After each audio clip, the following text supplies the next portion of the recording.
new season of Living Alone in the Wilderness is here. One contestant is hauling in fish non-stop after spending 5 days building a raft. After hauling in loads of fish, he discovered the joy of living. Some contestants even grill fish daily. Fancy joining this wilderness survival challenge? It's day 12, and 7 contestants are still in the game. Su Enai woke up early, looking a bit dazed. After 12 days, he's still in a tent and hasn't caught any fish, surviving only on wild fruits. After breakfast, he headed to the shore to check his fishing net, his daily priority since it decides if he eats. Luckily, today he had a good catch, a 2-pound salmon. As the net tightened, he caught more and more fish. Su Enai dragged the net back to his shelter and began sorting the fish. He hung it on a tree and realized he had a good haul for the day. These fish would keep him fed for a while. Given the shallow shore, Su Enai was pleased with his haul. If he could get to deeper waters, he'd have grilled fish daily. Su Enai was already considering making a raft. Marder came to the shore early, feeling very frustrated. He used to catch fish every day, but after making the raft, it got a big hole before he could even use it. He felt stuck, like he couldn't fish without it. The main issue was the waterproof fabric. To fish in deeper waters, he had to repair the raft. The raft had a big buckle, so Marder patched it with a band-aid and re-measured the wooden sticks. He revamped the raft's base, covered it with waterproof fabric, and layered pine branches on top. Each branch was chosen with care since waterproof fabric is rare in the wild. Just as he was about to finish the raft, a heavy rain began. On the 13th day, Rams woke up early to find the weather was great, and the lake was very calm. But the weather was awful last night, breaking the devices securing the fishing net. You can picture how violently the net was tossed underwater. The weather shifts quicker than a girlfriend's mood. It's now overcast and freezing, and the fishing net is gone. He needed to get it back, so Rams made a new anchor by tying stones to wood with wire. He prepared to go into the water to place the anchor. The water was so cold it could turn a person into a popsicle. Met started retrieving her net in the morning. She hasn't caught any fish for 3 days straight, and today is no different. Met is clearly feeling the effects of low salt level. She tries to relax as much as possible. If she can't catch fish, her time here will be very limited. Meanwhile, Rams. He successfully places his fishing net in the deep waters, at the farthest point he can reach. It's deep enough there. He believes he can catch more fish. Everyone is worried about getting enough protein, except for Henry, the vegetarian. He spends his days idly chopping wood and boiling water, leaving the area around his shelter nearly bare. Today, he plans to tidy up his shelter to make it look nicer. Then he sits by the shore, lost in thought again. I really don't know what he's doing. Rams is cooking a pot of lunch in his shelter. It looks like plain porridge, but I can't figure out why he'd eat plain porridge. If it's not rice, what is it? Meanwhile, Marder's been gathering branches for a raft. He's so eager to catch more fish that he's losing it. Meanwhile, Rick is busy chopping wood and grilling his catch. A hefty fish can keep him fed for days. Rams can chat to himself endlessly with a Henry, the vegetarian, is bored out of his mind. Meanwhile, Su Enai is being ridiculous. Everyone's attitudes are shifting. It's now the 14th day. Su Enai told us some good news this morning. He built a shelter yesterday. It's incredible what a good meal can do. He caught 3 fish yesterday, so he's not worried about running out of energy. He built the shelter in a single day, which is really impressive. It's way better than his old tent. This new shelter not only protects against wind and rain, but is also very sturdy. Su Enai used a lot of branches. He covered the shelter with them to keep it windproof and warm. The space inside is also very large.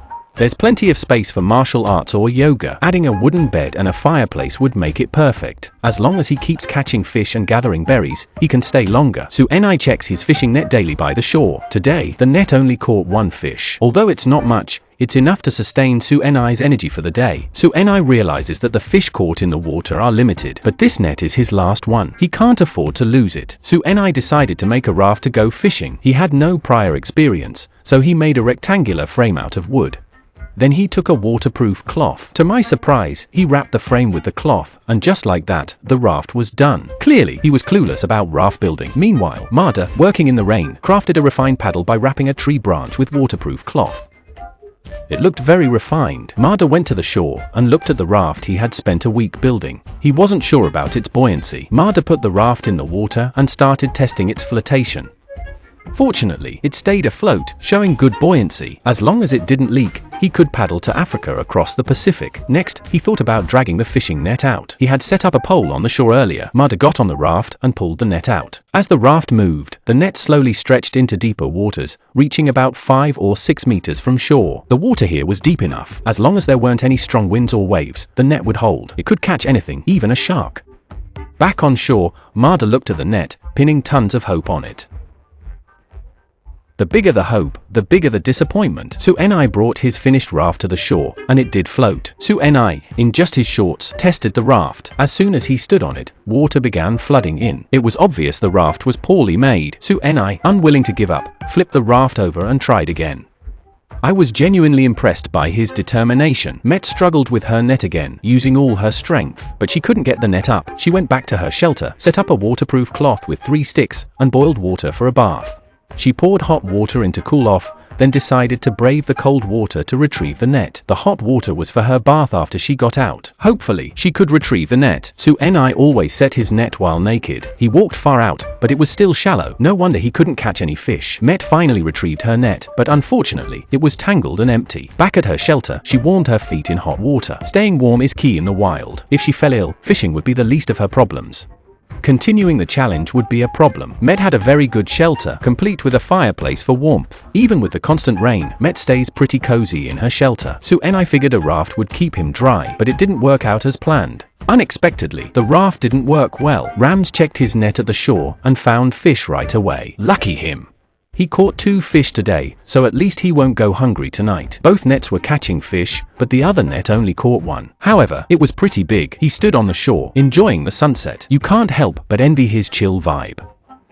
Catching 3 fish today means Rams will be bragging non-stop, and once he starts, it never ends. With his gift of gab, it's a waste he's not live streaming and selling fake liquor. Su-enai sat by the shore, deep in thought, while the fish in the pot kept smoking. When you're hungry, you only worry about food. But once you're full, a million other problems pop up. Su-enai was pondering his upcoming fishing hurdles. He resolved to get his act together starting tomorrow and reinvent himself. Essentially, he just needed to put in more effort to secure food. He intended to upgrade his shelter today, but spent 5 or 6 hours by the shore. Su-enai felt very regretful. That night, the wind started howling again, which would definitely affect fishing. Ram's shelter was still just a tent, with a few branches on top, but it was still quite vulnerable. He stepped out to secure his shelter, placing stones on the waterproof cloth to keep the roof from blowing away during the night. As the wind picked up, he added a few more stones to the shelter. Hopefully, these stones would keep it secure. After securing everything, he rushed back to sleep. On the 15th day, Liku woke up early and found the surroundings quite perilous. He feared the strong wind could snap the trees, which would likely destroy his shelter if they fell. Seeing the big trees swaying in the wind, with the ground moving along, was truly frightening.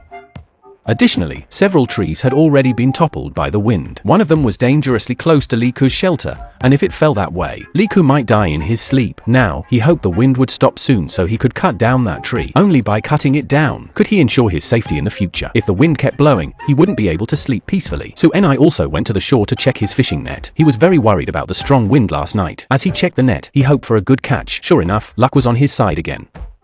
He caught a huge fish in the net, the biggest one he's caught so far. Su-enai shouted with excitement. Landing such a big fish would cheer anyone up. This catch would feed him for 5 or 6 days. Looks like Su-enai is bouncing back. Despite the tangled net, landing a big fish is promising. This net is all he's got for fishing. No matter how tangled it is, he has to fix it. Now there's a big hole in the net, making Su-enai anxious again. Even worse, he's nearly out of fishing line and will run out in a week. Without it, he can't use the net to fish. The more the net gets damaged, the less likely Su-enai is to catch fish. He's stumped. Meanwhile, Ram's shelter puffed up like a balloon. Setting up a tent on the shore is like trying to poop in front of a fan. It's a mess. Rams began reinforcing his shelter. He added a wooden structure outside, probably to build a windbreak. He might as well just lay branches on the top. Soon, the windbreak was done, just needing branches on top. Rams preferred building a massive windbreak over improving the shelter itself. I don't get it. And even the camera seems confused. He headed to the shore to feel the cold wind. It was strong, gusting through the forest to the shelter. He had no idea how long it would keep up. The big, shaky tree near the shelter is the main concern now. He won't dare lie down inside until it's cleared. The strong wind affected all the contestants. They couldn't fish anymore. The nets were full of leaves, and the rafts were filled with water. In this weather, fishing was impossible. Suddenly, the show's boat appeared again. Which contestant is quitting this time?